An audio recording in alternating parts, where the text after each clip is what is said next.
बिस्मिल्लाहिर्रहमानिर्रहीम। अस्सलामुअलैकुम dear students, I am Mudassir Ali Sharif. Students, chemistry second year chapter number 22 और आज हम एक नया आर्टिकल स्टार्ट करने जा रहे हैं जो कि है पॉलीमर्स। माय डियर स्टूडेंट्स, ये टॉपिक पॉलीमर्स का हम 2 लेक्चर्स में कंप्लीट करेंगे। इसका एक हिस्सा आज के लेक्चर में और एक पार्ट आने वाले लेक्चर में डिस्कस करेंगे। तो आइए स्टार्ट करते हैं आज का टॉपिक।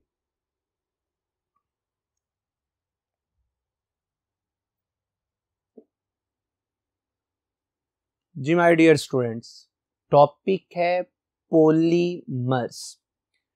पहले हम basic terms related with polymers को डिस्कस करेंगे, फिर क्लासिफिकेशन को डिस्कस करेंगे।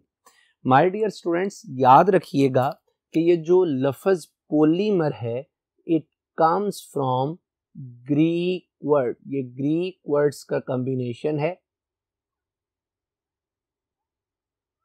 और ग्रीक वर्ड में एक लफ्ज है पोली, जिसका मायने आप सबको बड़े अच्छे से पता है, और दूसरा है मर। सो ये 2 वर्ड्स का कॉम्बिनेशन। अगर मैं इन लफ्जों की बात करूं तो पोली से मुराद है मैनी,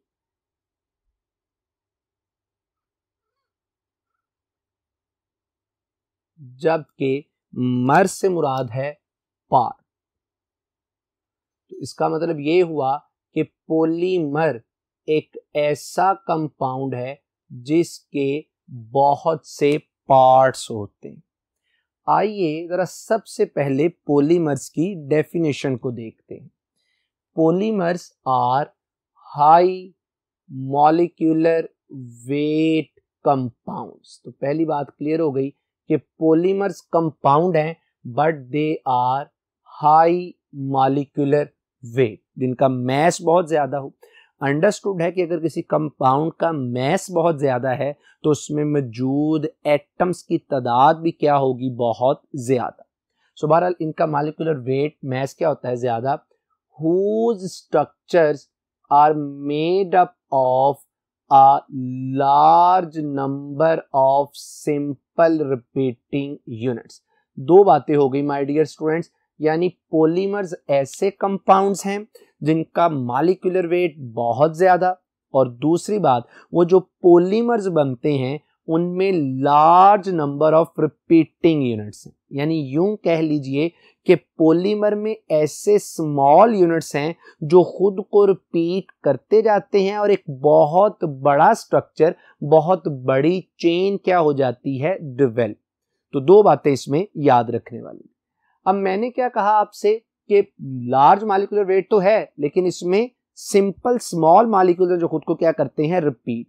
उन रिपीट होने वाले मॉलिक्यूल्स को हम पर्टिकुलरली नाम देते हैं किसका, रिपीटिंग यूनिट का। अब डेफिनेशन से पहले अगर आप लफ्जों पे गौर करें, रिपीटिंग यूनिट यानी ऐसा यूनिट जो बार बार क्या होता है, रिपीट। तो डेफिनेशन क्या है, repeating unit is a part of polymer, यानी ये पॉलीमर चेन का, कंपाउंड का क्या है, हिस्सा। whose repetition में ना बार बार वाक्य होना, बार बार रिपीट होना, would produce the complete polymer chain। वही बात आ जाती है जैसे मैंने पहले आपसे कहा कि ये जो रिपीटिंग यूनिट है ये पार्ट है पॉलीमर का, और जब आप इस यूनिट को, है ये केमिकल कंपाउंड है, जब आप इसको बार बार रिपीट करते हैं तो एक बहुत बड़ा कंपाउंड, बहुत बड़ी चेन डेवलप हो जाती है, जिसे हम नाम दे देते हैं किसका, पॉलीमर। 2 बातें हो गई।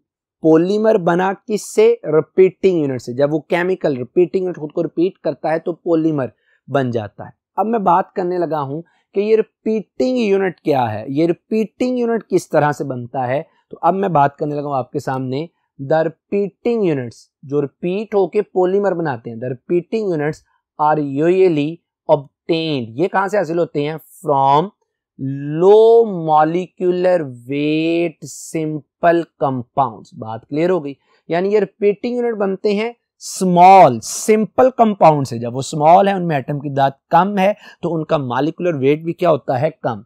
इनको क्या बोलते हैं, जिनसे रिपीटिंग यूनिट्स बनते हैं, रेफर टू एज मोनोमर्स। इन्हें क्या बोलते हैं, मोनोमर्स। अब अगेन अगर आप अल्फाज पे गौर करें ना, मोनो में ना एक, मर में ना पार्ट, जिसका एक पार्ट हो यानी जो स्मॉल इन साइज।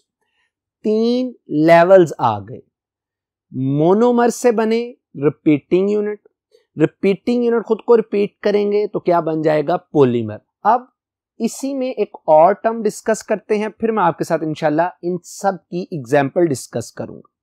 एक टर्म आगे इसमें आ गई, पॉलीमराइजेशन। मैंने शायद आपसे पहले भी जिक्र किया है कि जब भी किसी टर्म के एंड पर एशन आ जाए ना, तो एशन से मुराद होता है प्रोसेस। एशन मीन प्रोसेस। तो इसका मतलब ये हुआ कि पॉलीमराइजेशन एक प्रोसेस है।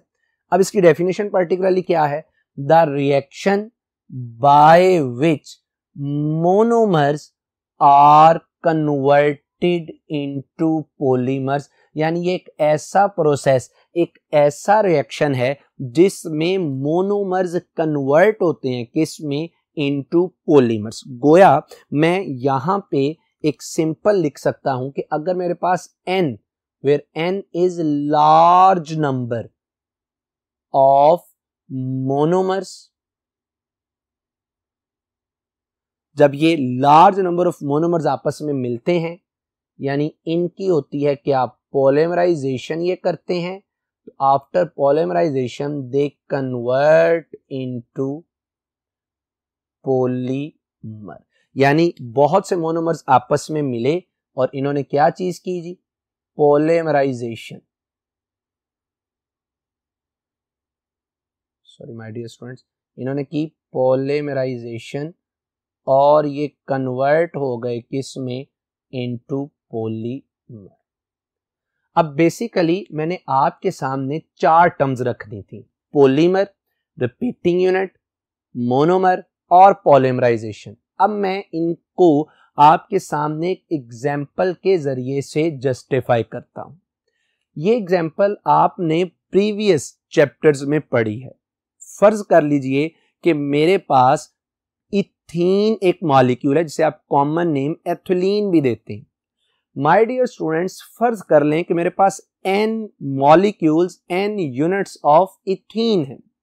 जब ये n units of ethene under particular conditions like 400 degree C temperature, 100 atmospheric pressure और ट्रेस अमाउंट में यानी 0.1% ऑक्सीजन की मौजूदगी में ये आपस में पॉलीमराइज होते हैं और एक लार्ज मॉलिक्यूल बना देते हैं विच इज कॉल्ड पॉलीथीन। अब ये जो प्रोसेस है जिसमें स्मॉल मॉलिक्यूल यानी मोनोमर आपस में मिलके एक बड़ा मॉलिक्यूल बना देते हैं, that process is called polymerisation. वो जो स्मॉल मॉलिक्यूल जिनसे बड़ा मॉलिक्यूल बनता है दैट इज कॉल्ड मोनोमर। यानी यहां पे जो इथीन है दैट इज मोनोमर। अब ये आपस में पॉलीमराइज हुए, एक बड़ा मॉलिक्यूल बन गया। उस बड़े मॉलिक्यूल को आपने पॉलीमर कहा। उस पॉलीमर में जो पार्ट खुद को रिपीट करता है to form the long chain, that part is called repeating unit. और यूजुअली हम इस पार्ट को स्क्वायर ब्रैकेट्स में लिखते हैं। ये स्क्वायर ब्रैकेट्स के ऊपर मैंने जो 2 लाइंस बनाई हैं बॉन्ड टाइप, ये बताती हैं कि ये चेन दोनों तरफ से क्या है, कंटीन्यूअस। यानी इसमें जो स्क्वायर ब्रैकेट के दरमियान वाला हिस्सा ये CH2 है। इसके बाद भी क्या चीज आएगी, CH2 ये रिपीट होता रहेगा। कितने टाइम्स रिपीट होता रहेगा, ये जो स्क्वायर ब्रैकेट के बाहर मैंने लिखा n टाइम्स CH2 क्या होगा, रिपीट। अगर इस n की जगह 100 होता तो मैं CH2 को 100 टाइम्स रिपीट करता। गोया इस रिएक्शन में 4 बातें क्लियर हो गई। ये सारे का सारा रिएक्शन पॉलीमराइजेशन रिएक्शन कहलाता है। इसमें जो स्मॉल रिएक्टेंट मॉलिक्यूल्स हैं दीज आर कॉल्ड मोनोमर्स। जो लार्ज मॉलिक्यूल है दैट इज पॉलीमर। इस पॉलीमर के अंदर जो बार बार रिपीट होने वाली स्पीशी है that is called repeating unit. तो गोया ये मैंने आपके सामने कुछ बेसिक टर्म्स रखी थी related with polymers. My dear students, मैं यहां पे आपके लिए एक और बड़ा ही इंटरेस्टिंग फैक्ट रखने जा रहा हूं जिसे आपने जरूर सोचना है, इंशाल्लाह आपको उसका जवाब भी मिलेगा। मैंने कह तो दिया कि polymers are high molecular weight compounds, इनमें एटम्स की तादाद बहुत ज्यादा है, जाहिर बात है इनका साइज भी क्या होगा, बहुत बड़ा। कहीं ना कहीं आपके जहन में शायद प्रीवियस क्लासेस का पढ़ा एक कॉन्सेप्ट आ रहा हो, मैक्रोमॉलिक्यूल्स। तो सर क्या पॉलीमर्स भी मैक्रोमॉलिक्यूल्स हैं? क्या इनमें फर्क है या सेम है? तो याद रख लीजिएगा कि all polymers are macromolecules but not all macromolecules are polymers. जितने भी पॉलीमर्स हैं वो मैक्रोमॉलिक्यूल्स तो हैं, लेकिन सारे के सारे मैक्रोमॉलिक्यूल्स पॉलीमर्स नहीं होते। मैंने आपके सामने चंद एक ऐसे मॉलिक्यूल रखे जो पॉलीमर भी हैं, मैक्रोमॉलिक्यूल भी हैं, और कुछ ऐसे भी हैं जो मैक्रोमॉलिक्यूल तो हैं पर पॉलीमर नहीं। क्यों? ये आपकी एक असाइनमेंट। तो ये मैंने आपके साथ एक कॉन्सेप्ट डिस्कस किया। यहीं पे मैं पॉलीमर्स के लिहाज से आपके साथ दो बातें और डिस्कस कर देना चाहता हूं पॉलीमर की फीचर के लिहाज से। एक मैं आपसे बात डिस्कस करना चाहता हूं डिग्री ऑफ पॉलीमराइजेशन, जिसे आप एब्रीवेट करते हैं डीपी से। डिग्री ऑफ पॉलीमराइजेशन क्या है? The length of the polymer chain indicates the degree of polymerisation. यानी अगर आपने किसी पॉलीमर चेन की लेंथ बतानी है तो आप उसका क्या पढ़ लेंगे? DP, degree of polymerisation. और वो लेंथ उसी वक्त ज्यादा होगी जब उसमें नंबर ऑफ रिपीटिंग यूनिट्स क्या होंगे? ज्यादा। जैसे मैंने आपको अभी एक एग्जांपल दी पॉलीथीन, तो इसकी डिग्री ऑफ पॉलीमराइजेशन क्या है? नंबर ऑफ रिपीटिंग यूनिट्स, और क्या है यहाँ पे? n। यहीं पे एक और टर्म डिस्कस करने जा रहा हूं आपके सामने, मॉलिक्यूलर मास ऑफ पॉलीमर। याद रखिएगा मॉलिक्यूलर मास ऑफ पॉलीमर बराबर है DP multiplied by molecular mass of repeating unit. जो भी रिपीटिंग यूनिट की मास है उसको मल्टीप्लाई कर दें उस पॉलीमर में जितनी दफा रिपीटिंग यूनिट आता है, तो ये उसकी क्या बन जाती है? Molecular mass. आपके सामने मैंने एक कंपाउंड रखा, जैसे पॉलीथीन की मिसाल ले लें, तो अगर इसकी डिग्री ऑफ पॉलीमराइजेशन n है तो डीपी की जगह पे n आ जाएगा, और इसकी मॉलिक्यूलर मास आपको पता है CH2CH2। तो इस तरह से हम किसी भी पॉलीमर की मॉलिक्यूलर मास भी कैलकुलेट कर सकते हैं। माय डियर स्टूडेंट्स, अब हम बात करते हैं क्लासिफिकेशन ऑफ पॉलीमर्स को। मैं पॉलीमर्स को दो तरह से, वैसे तो बेशुमार तरीके हैं क्लासिफाई करने के, मैं आपके सामने दो तरह से, और इन दो में सबसे पहले जो पॉलीमर्स की क्लासिफिकेशन रखने जा रहा हूं, that is depending upon the nature of atom in the backbone chain of polymer. यानी वो जो पॉलीमर बना है बुनियादी तौर पे उसकी बैकबोन में एसेंशियल एटम कौन सा है?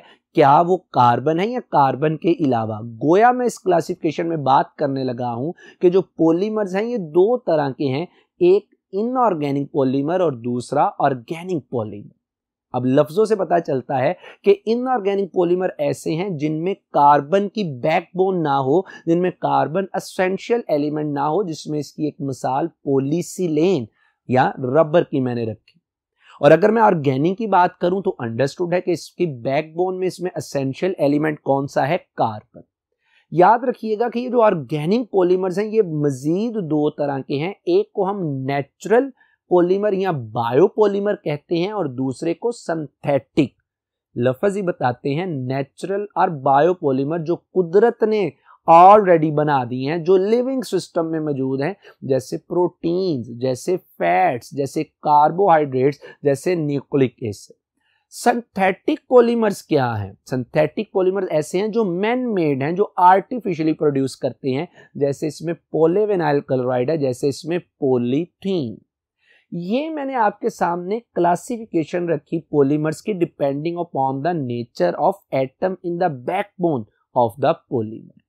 एक और जो क्लासिफिकेशन जिसका हमारी बुक पे थोड़ा सा उसने हिंट दिया है, इस क्लासिफिकेशन में एक तो बड़ी डिटेल से है, कुछ का उसने हिंट दिया है, यानी मैं अब क्लासिफिकेशन ऑफ पॉलीमर्स पढ़ रहा हूं depending upon the different targets, depending upon the different materials. यानी polymers can be classified into different types on the basis of, सबसे पहले जो इसमें बेस है that is nature of monomer. दूसरी इसमें टाइप है on the basis of heating effect, और तीसरी है डिपेंडिंग ऑन या on the basis of polymerization process. अगर मैं सबसे पहली क्लासिफिकेशन की बात करूं, that is on the basis of nature of monomer, यानी वो जो पॉलीमर बना है वो कितनी तरह के मोनोमर से बना है। तो याद रखिएगा कि depending on the nature of monomer, polymers are of three types. One is called homopolymer. Homo से क्या मुराद है? सेम, यानी ऐसा पॉलीमर जो एक तरह के मोनोमर से बने। इसकी एग्जांपल्स मैंने आपके सामने रख दी, जैसे पॉलीथीन भी आपने डिस्कस की। दूसरी इसमें कैटेगरी आती है कोपोलीमर, ऐसा पॉलीमर जो दो तरह के मोनोमर से बने, यानी जिसमें दो तरह के मोनोमर हो। अगेन इसकी एग्जांपल भी मैंने आपके सामने रखी। तीसरा है टरपोलीमर, यानी ऐसे पॉलीमर जो तीन तरह के मोनोमर से बने। अगेन इसकी एग्जांपल भी आपके सामने। तो अगर एक तरह का मोनोमर है तो होमो, दो है तो को, तीन है तो टर, एंड इसी तरह से और भी एग्जांपल्स दे सकते।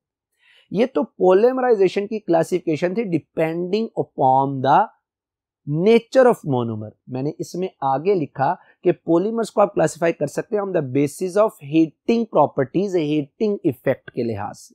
और याद रखिएगा, ये हम पढ़ेंगे भी इंशाल्लाह अपने इस कोर्स में। इस लिहाज से पॉलीमर्स की दो टाइप्स हैं, एक थर्मोप्लास्टिक पॉलीमर और दूसरा थर्मोसेटिंग। इनको डिटेल से थोड़ा सा हम पढ़ेंगे नेक्स्ट लेक्चर।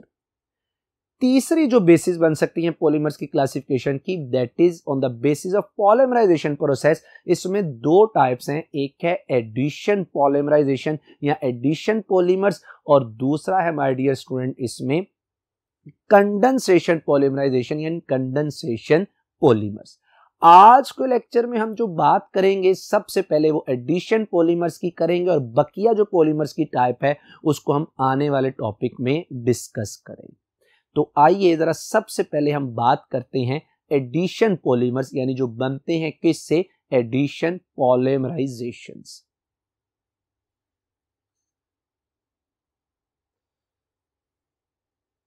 जी स्टूडेंट्स, सबसे पहले जो मैंने कहा कि पॉलीमराइजेशन प्रोसेस के लिहाज से, चले मैं आपको यहां पे ये बात भी बताता चलूं कि कैरोथर वो साइंटिस्ट था जिसने पॉलीमराइजेशन प्रोसेस को दो टाइप्स में डिवाइड किया। इनमें एक टाइप आज हम डिस्कस कर रहे हैं, और वो टाइप कौन सी है? सबसे पहले एडिशन पॉलीमर्स। और ये बनते किस प्रोसेस के थ्रू है? Addition polymerization. याद रखिएगा कि ये जो एडिशन पॉलीमर्स हैं, they are also called chain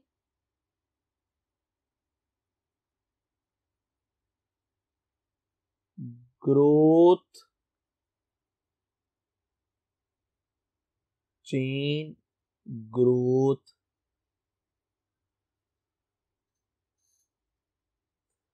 polymers. इन्हीं को हम नाम देते हैं चेन ग्रोथ पॉलीमर्स। सबसे पहले हम देखते हैं इसकी डेफिनेशन को। चेन ग्रोथ पॉलीमर्स क्या है? Addition polymers. अच्छा, ये बात आपने हाइड्रोकार्बन वाले टॉपिक्स में पढ़ी है कि एडिशन, दो मॉलिक्यूल की एडिशन उस वक्त होती है जब मॉलिक्यूल के अंदर क्या मौजूद हो? Pi bond. एडिशन रिएक्शन वो होते हैं जब दो या तीन रिएक्टेंट मॉलिक्यूल आपस में मिले और एक सिंगल प्रोडक्ट बने। Addition polymers are formed by combination of alkenes. बात आ गई ना भाई, कि जिनमें क्या मौजूद है? Pi bond. Pi bond break होगा और मॉलिक्यूल्स आपस में ऐड हो जाएंगे by combination of alkene monomers. ये बात बड़ी डिटेल से कराया आपके साथ। To produce a single huge, बहुत बड़ा मॉलिक्यूल ओनली। यानी बात ये पता चली कि एडिशन पॉलीमराइजेशन में अल्कीन, या और जनरलाइज टर्म कर लें, अनसैचुरेटेड मॉलिक्यूल्स आपस में कंबाइन होते हैं, मोनोमर आपस में मिलते हैं और एक बहुत बड़ा क्या बन जाता है? स्ट्रक्चर, जिसे आप एडिशन पॉलीमर कहते हैं। मैं मजीद कोई बात करूं, मैं आपको पहले ही ये बता देना चाहता हूं कि ये जो एडिशन पॉलीमराइजेशन है या एडिशन पॉलीमर्स है, दे आर फॉर्म्ड, ये बनते हैं by free radical mechanism formed by free radical mechanism, यानी इनमें फ्री रेडिकल क्या होता है, मैकेनिज्म इन्वॉल्व होता है। और अगर मैं आपके सामने चंद एक एडिशन पॉलीमर्स की एग्जांपल रखूं तो मैंने आपके सामने इनका मोनोमर भी लिख दिया और जो इनसे पॉलीमर बनता है उसको भी मेंशन कर दिया। फिर गौर कर लीजिए कि ये जितने भी मोनोमर्स हैं इन सब में अनसैचुरेशन है, कार्बन कार्बन मल्टीपल बॉन्ड। अब आइए देखते हैं कि ये जो एडिशन पॉलीमर्स हैं इनकी जब पॉलीमराइज होते हैं, जो रिएक्शन करते हैं उसकी कंडीशंस क्या हैं, कंडीशंस मुराद कितना टेम्परेचर, प्रेशर, कैटलिस्ट वगैरह कौन सा इस्तेमाल करते हैं। तो माय डियर स्टूडेंट मैंने लिखा दीज रिएक्शंस आर कैटालाइज्ड, इनमें कैटलिस्ट के तौर पे काम करते हैं क्या जी, पर ऑक्साइड्स। पर ऑक्साइड्स को आप जनरली लिख सकते हैं आर,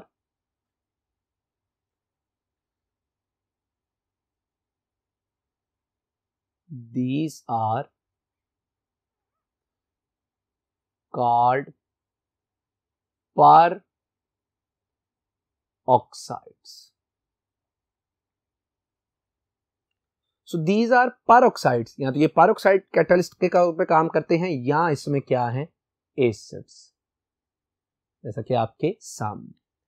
यानी कैटलिस्ट डिसाइड हो गया। अब इसकी जरा टेम्परेचर प्रेशर की कंडीशन देखते हैं। द रिएक्शंस रिक्वायर, इसमें जो आपको प्रेशर रिक्वायर होता है एडिशन पॉलीमराइजेशन में for the formation of addition polymer, वो प्रेशर ऑलमोस्ट होता है 1000 एटमॉस्फेयर, और जो आप टेम्परेचर यूज करते हैं दैट इज 2000 डिग्री सी। अब ये कैटलिस्ट यूज कर लें और ये कंडीशंस अप्लाई करें तो एडिशन पॉलीमर्स प्रोड्यूस होते हैं।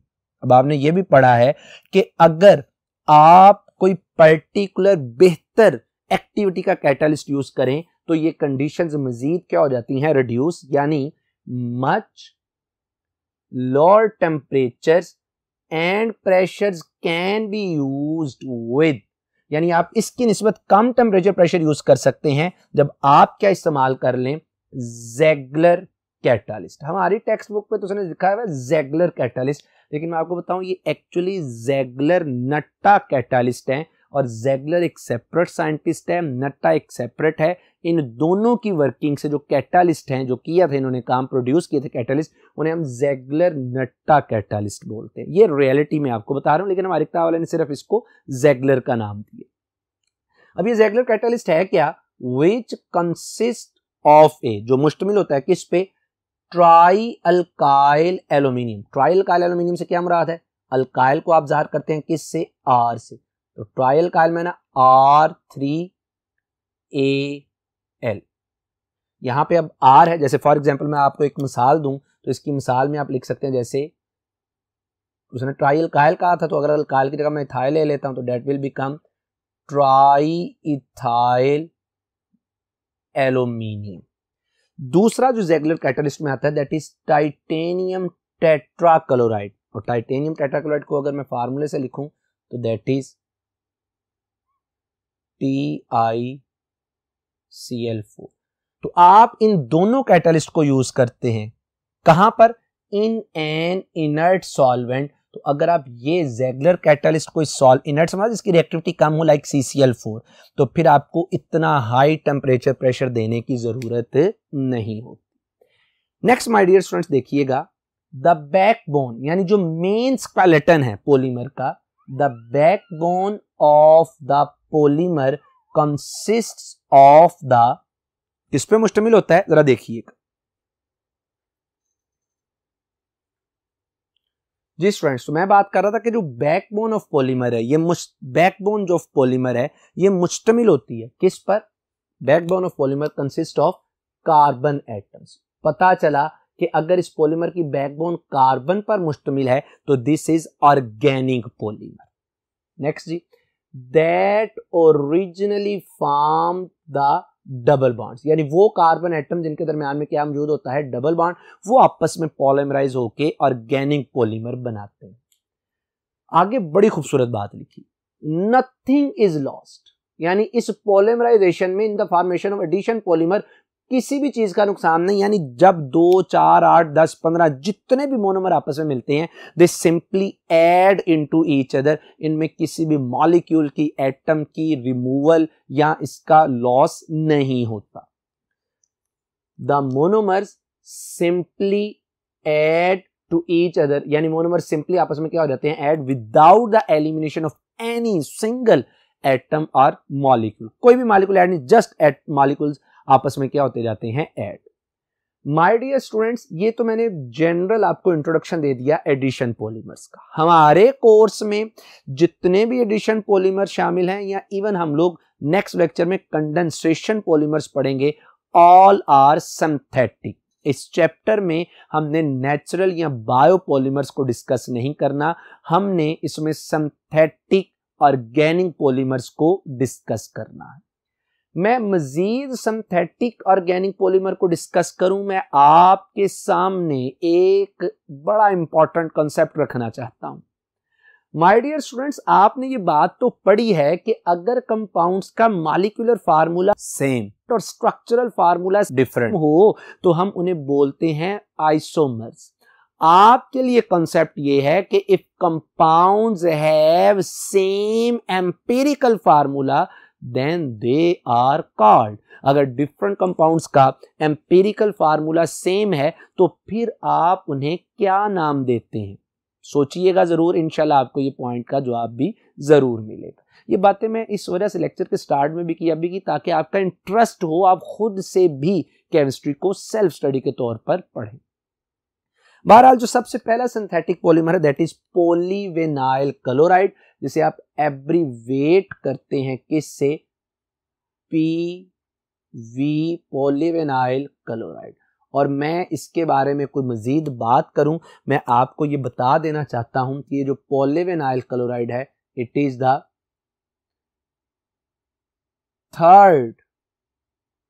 तीसरे नंबर पर third most widely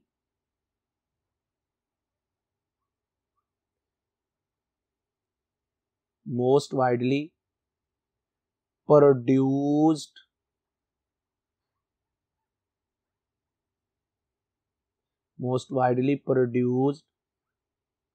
synthetic polymer. यानी वर्ल्ड वाइड जितने भी सिंथेटिक पॉलीमर प्रोड्यूस किए जाते हैं, उनमें तीसरे नंबर पर जिसकी प्रोडक्शन सबसे ज्यादा है वो कौन सा है? Polyvinyl chloride. देखते हैं कि ये प्रोड्यूस कैसे होता है। It is obtained by polymerising. जब आप पॉलीमराइजेशन करते हैं, पॉलीमराइज करते हैं किसको? Vinyl chloride. तो गोया पता चला कि पॉलीविनाइल क्लोराइड का मोनोमर कौन सा है? Vinyl chloride. विनाइल क्लोराइड का फार्मूला अगर मैं आपके सामने अभी लिख दूं तो ये फार्मूला होता है इसका CH2 double bond CH, this group is called vinyl. और अगर मैं इसके साथ Cl लगा दूं then it will become vinyl chloride. अच्छा जी, ये विनाइल क्लोराइड की पॉलीमराइजेशन से बनता है। ये विनाइल क्लोराइड कैसे आता है, जरा ये बात करने लगा हूं कि vinyl chloride is obtained from acetylene. यानी विनाइल क्लोराइड एसिटाइलिन से आप एथाइन भी बोलते हैं, उस वक्त हासिल होता है जब आप एसिटाइलिन को कंबाइन करते हैं किसके साथ? HCl, हाइड्रोक्लोरिक एसिड के साथ, in the presence of mercuric chloride. HgCl2, mercuric chloride में इसकी ऑक्सीडेशन स्टेट होती है +2। यानी जब आप एथाइन को ट्रीट करवाते हैं किसके साथ? HCl के साथ, in presence of mercuric chloride HgCl2। मैं आपको एक और बताऊं, आप यहाँ ये यूज कर लें या आप इसकी जगह पे यूज कर सकते हैं क्यूप्रिस क्लोराइड CuCl। दोनों के नतीजे में जो हमारे पास प्रोडक्ट बनेगी, किसी एक कार्बन के साथ हाइड्रोजन जुड़ जाएगा। फर्ज कर लें मैं पहली कार्बन के साथ हाइड्रोजन को जोड़ता हूं तो ये क्या चीज बन जाएगी? H2C। इस कार्बन के साथ हाइड्रोजन जोड़ा, डबल बॉन्ड ट्रिपल बॉन्ड की जगह पे क्या आ जाएगा? डबल बॉन्ड, क्योंकि एडिशन होने से एक पाई बॉन्ड ब्रेक हो जाएगा और इस दूसरे वाले कार्बन के साथ मैं अटैच कर दूंगा क्या चीज जी? क्लोरीन। यूं मेरे पास ये क्या बन जाएगा? Vinyl chloride. अब ये जो विनाइल क्लोराइड बनता है, अगर मैं इसके n यूनिट्स लेता हूं, n is a large number, और n यूनिट्स लेके मैं इसकी करता हूं पॉलीमराइजेशन, इसकी मैं अगर करूं पॉलीमराइजेशन, तो यहां से मेरे पास बनेगा पॉलीविनाइल क्लोराइड, ये CHCl, और इसकी जो डिग्री ऑफ पॉलीमराइजेशन होगी दैट इज n। अब माय डियर स्टूडेंट्स फिर सुन लीजिएगा, this one is monomer, this one is polymer.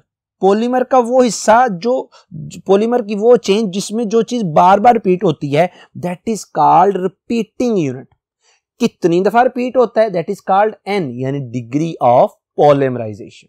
तो इस तरह से ये पॉलीविनाइल क्लोराइड यानी PVC क्या होता है, प्रोड्यूस। आइए जरा अब इस PVC के जो वर्ल्ड वाइड तीसरे नंबर पर इसकी प्रोडक्शन है, ये इसके यूजेस को डिस्कस करते हैं।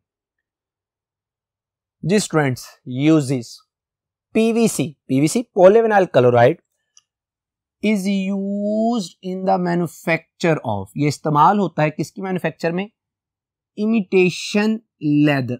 आम जबान में मैं कहूँ ना, इमिटेशन लेदर क्या है, सिंथेटिक लेदर। एक तो होता है ना नेचुरल, जो हम लोग खालों से, डिफरेंट एनिमल्स की खाल से तैयार करते हैं, नेचुरल। ये होता है imitation leather, synthetically produced leather, जैसा कि आपके सामने। That is used in floor covering, ये जो फर्श वगैरह है उसको कवर करने के लिए क्या होता है, इस्तेमाल। अब उसको कवर करते हैं, उसको ब्यूटिफाई करने के लिए फ्लोर को, फर्श को, या उसको प्रोटेक्ट करने के लिए। और याद रखिएगा कि अगर आप PVC की कवरिंग डालते हैं फ्लोर पे, तो इसकी खासियत है कि ये अपने अंदर डस्ट को, डर्ट को एब्जॉर्ब नहीं करता, and it is anti allergy, तो ये कवरिंग के लिए भी इस्तेमाल होता है। तीसरा जो इसका यूज है, corrugated roof material, roofing material, यानी छतें, जो छत बन जाती है उसके बनाने के भी मटेरियल में इस्तेमाल होता है, जैसा कि आप देख सकते हैं। और ये हम PVC को ये कॉरिगेटेड रूफिंग मटेरियल में इस्तेमाल करते हैं टू ब्यूटिफाई, टू प्रोटेक्ट, जैसा कि आप ये देख सकते हैं। आप अक्सर इनका एक फायदा ये भी होता है कि हमारे पास जो स्नो वाले एरिया हैं, बड़े सर्द जो कह लें कि इलाके हैं जहाँ पे बर्फबारी बहुत ज़्यादा होती है, तो हम उनकी छतों पे इसकी ये रूफिंग कर देते हैं, ताकि जो स्नो है वो आपके जो एक्चुअल कंक्रीट की जो छत है उसको डैमेज ना करे, वो इसके ऊपर ही रहे। अगर बहुत तूफान आंधी आ जाता है तो फिर भी ये कंक्रीट की छत को क्या करती है, प्रोटेक्ट करती। माय डियर स्टूडेंट्स, लास्ट जो इसका यूज है that is in the formation, in the manufacture of gramophone records. जो ग्रामोफोन है उनकी रिकॉर्डिंग, जैसा कि आप देख सकते हैं कि ये जो डिस्क सी होती है ग्रामोफोन में, ओल्ड था अब तो इसका फैशन नहीं रहा, उस डिस्क की मैन्युफैक्चर में भी इस्तेमाल होता है किसका, PVC। तो माय डियर स्टूडेंट्स, आज हमने इंट्रोडक्शन डिस्कस किया पॉलीमर्स का, और बताया कि हमारे कोर्स में सिंथेटिक पॉलीमर्स हैं, कुछ बेसिक टर्मिनोलॉजी, और एक पॉलीमर्स की क्लास को हमने डिटेल से बल्कि एक नहीं, दो को, depending upon the nature of monomer और पॉलीमर्स की जो पॉलीमराइजेशन प्रोसेस की टाइप्स हैं उनको डिटेल से डिस्कस किया। उम्मीद है कि आज की बातें आपको अच्छे से क्लियर हुई होंगी। अपना बहुत ख्याल रखिएगा। आपसे इंशाल्लाह मुलाकात होगी एक नए लेक्चर में नए टॉपिक के साथ। अस्सलामु अलैकुम।